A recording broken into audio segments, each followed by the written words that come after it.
Curator Graves, among the things you mentioned during the meeting today was this idea of a commercial development, perhaps a partnership on the Mizzou campus. So I know you've been involved in this. Would you like to give us sort of an update on how that's going? Yeah, we obviously we own a lot of space around our campus, and we have a lot of activity.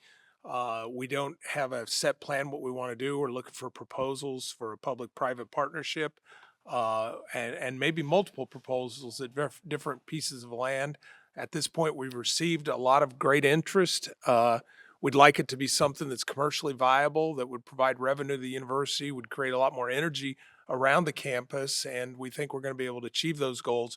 But we're so early in the process, we don't know exactly where this is going to go. A lot of it depends on the input we get from the outside, and we're evaluating those proposals now, and then we'll take it to the next step over the next 30 to 60 days, and we'll probably ask for more proposals. Very good. Chancellor Agrawal, thank you again for having us all here. Lots going on at this Carnegie R1 Research University where we're standing. I know one of the things that you've recently done is you've seen a site visit on from the team judging the critical materials crossroads project. So I wondered if you could give us an update on that and anything else you'd like to talk about in regards to the UMKC. Thank you, Chris. Yes, we had a site visit from the National Science Foundation for the engines program, and that was earlier in January. And this is based on a proposal to onshore the critical materials refining industry here in the Kansas City area. And very quickly, critical materials are the minerals and rare earths that are used for our components like our computers, our chips, our aircraft, and 90% of the supply chain right now goes through foreign nations. And that's a national security issue as well as an economic development issue. No other city or region in the United States has yet started to onshore these programs, and so we would be the first if we would get this grant, which would be the largest grant in our history. And it will involve creating a very large industrial park with multiple industries and companies doing the refinement, but it will be anchored by a R&D facility that has been put together by UMKC and is a consortium of universities in the bi-state area, ranging from Manhattan, Kansas, all the way to Missouri, Rolla, and will include all the four institutions of the US system. And they will be developing the latest technologies to refine these materials, going up to the pilot scale and upscaling to the industry.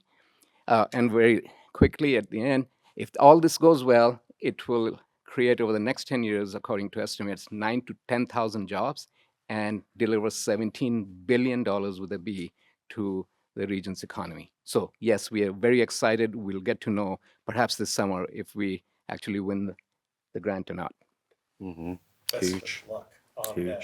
President Choi, I would like to quote Board Chair Graves. Earlier today, he said that the University of Missouri system enjoys rock solid financial stability. I wonder if you might expound a little bit on the financial picture for the university system. Yes, so I want to begin by thanking the board for their leadership and vision in establishing high benchmarks for us to meet our financial success, and also Executive Vice President Ryan Rapp and his team have met that challenge. And for the past decade, we have had some of the highest credit ratings from S&P and Moody's, and we'll continue with that approach by providing a high quality education, really breakthrough research, but at the same time being great stewards of the public's finances as well as the support from the students and parents that pay tuition. I also want to thank Governor Kehoe and members of the legislature for their strong continued support of public higher education in the state of Missouri. Very good, thank you for that. Now, I believe we can move into questions from the media here. I know we have Damon from the News Tribune. I didn't get to introduce you earlier. I have a couple questions for you. You know, the first one, solid financial footing is what you guys kind of presented, and also you presented several and approved several new programs in leading industries, AI, aerospace engineering. Bridge the gap for me for how those two things kind of work together. Well, the investments that we received from the state of Missouri, as well as the small increases in tuition that we ask for each year is those revenues are used to invest in our programs. And these programs do cost money, but they also result in greater research that benefit the region through economic development, but also they ensure through programs like aerospace and artificial intelligence that our students will be more marketable and they'll be able to compete for jobs with graduates from other universities. And what we hope to do is by offering these degrees for those students to remain in Missouri and to continue the economic growth that is possible by their residence and participation in the economic front. And one other question that I had for you, over the summer, there was a lot of contention over MU Anthem deals. I know that there was some uncertainty of how long the deal that was made would last. Do you have any updates on, does that still remain a problem? Well, we are working closely with Anthem to be able to serve the patients that are in mid Missouri. You're right, the negotiations took longer than expected, but now that we have come to an agreement, we want to make sure that we have a good, solid foundation to work through issues before they come to a head, like we had during the summer. And I think we're getting there with Anthem. We're pleased with the progress. So there's no fears that there could be a lapse again this year? Not this year, no. All right, we have from Team Rue News, we have Sarah, Cassandra, Zane, and Kevin. I don't know which of you wants to go first, but I'm going to toss it over to you all. Sure. Hi, everyone. My name is Kevin Connor with Rue News.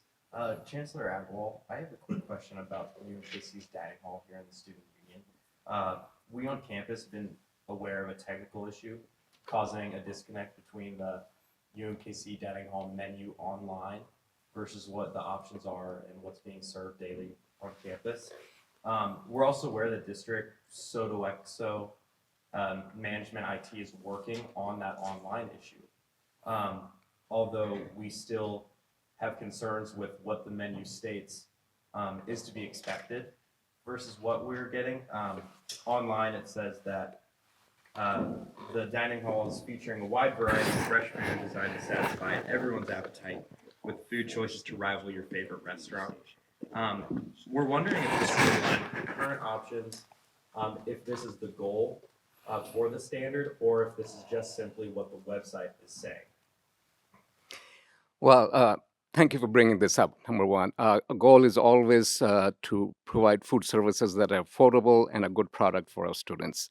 And so if there are technical difficulties, we will double down and look at those to make sure the accurate information is provided to the students. We want the students to have a good experience in a dining hall, and instead of going out and eating other places, they should come to the dining hall. So we will look into this right away.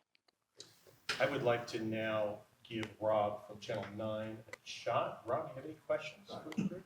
All right. Not at all. Then let's go back. All right, then let's go back to Dane.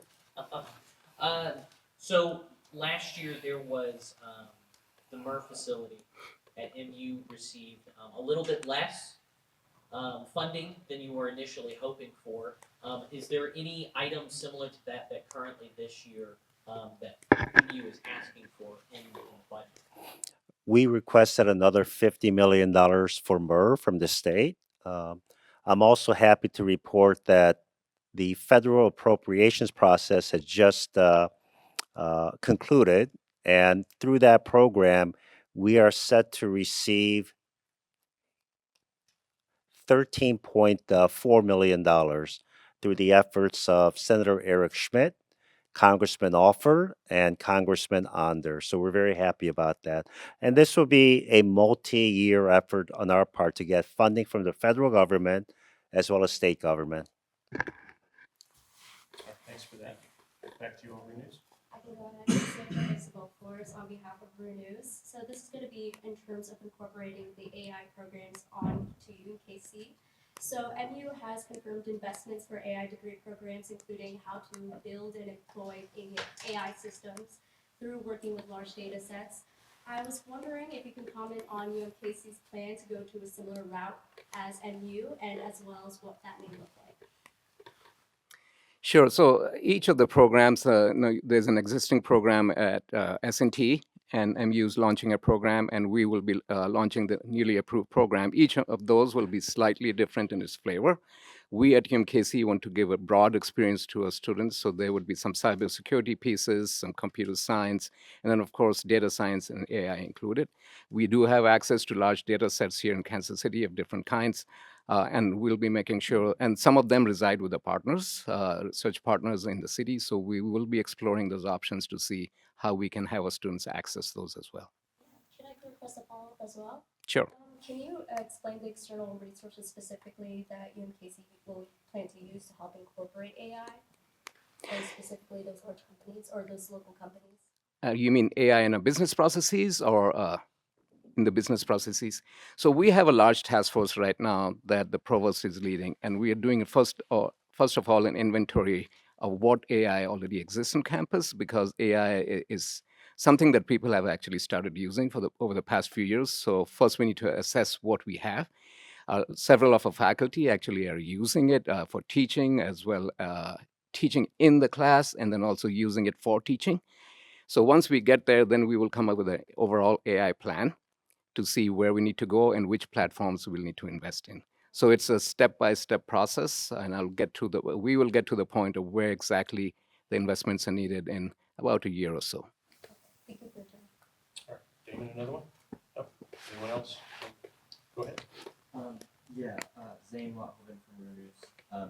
This is a little bit kind of off what we've been discussing today, but I just wanted to quickly ask, why has there been no, this is coming from a lot of student concerns based off of this, why has there been no comment from the UM system and UMKC on ICE or Renee Nicole Good, the woman who was killed in Minnesota, as she was a former UMKC student? So the University of Missouri system, like many universities around the country, have taken a position of institutional neutrality, not to make comments on political matters that occur either in this country or around the world. And that's a policy that I believe has provided uh, reassurances to our partners that when we do speak, we're going to speak on matters that are of importance to the university. Otherwise, as you can imagine, there are many events that occur in the United States around the world. And if we make comments on every single one of them, we'd be inundating our community with that. And we refer our students, our stakeholders, to news sites, whichever news sites that they prefer using to be able to keep up to date with the important things that are happening around them. Mhm. Thank you. All right, thanks for coming. This concludes our press conference. You have one more? You didn't ask a Oh, question. I'm sorry, did I overlook you, Sarah? I just have a quick question about the critical materials crossroads initiative. Mhm. If UMKC is selected for that, along with the economic impacts on the city and the projected amount of jobs that are going to be available, are there any potential benefits that may be in place for the university specifically for this? For UMKC specifically? Yes, definitely. As the industry comes and sets up here in this area, we are always looking to increase the opportunities for our students for jobs. And so if we are creating those 9 to 10,000 jobs, we will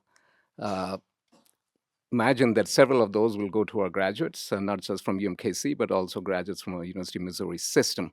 So that's definitely a big piece. Also, as we start doing more R&D, there will be additional R&D coming from other sources. That will be other opportunities for our students to conduct research as well, and other revenues coming to the university.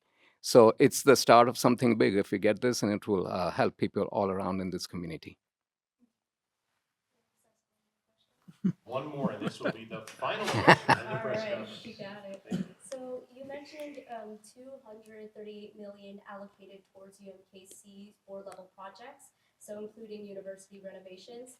Can you comment on funding being allocated towards accessibility improvements on campus, as well as what those improvements may look like? Yeah. And can you also state projected budgeting being allocated towards campus branding? Campus branding.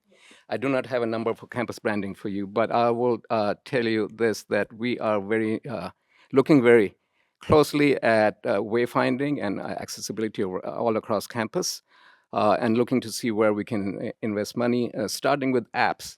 And as you know, the Clio app has been a great asset to this community, and we're looking to see how we can expand something like that for wayfinding in our community. So that the number that you saw for capital projects is for new capital projects, but we always invest every year several $1 million in improving the campus, and that's where the accessibility pieces are going to come.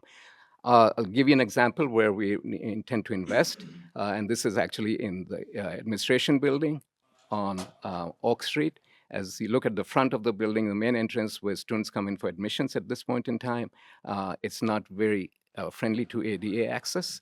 And over this next summer, we'll be redoing the whole front of that building, so it will be much easier for people on wheelchairs and other limitations to be able to access the building and come to admissions or financial aid.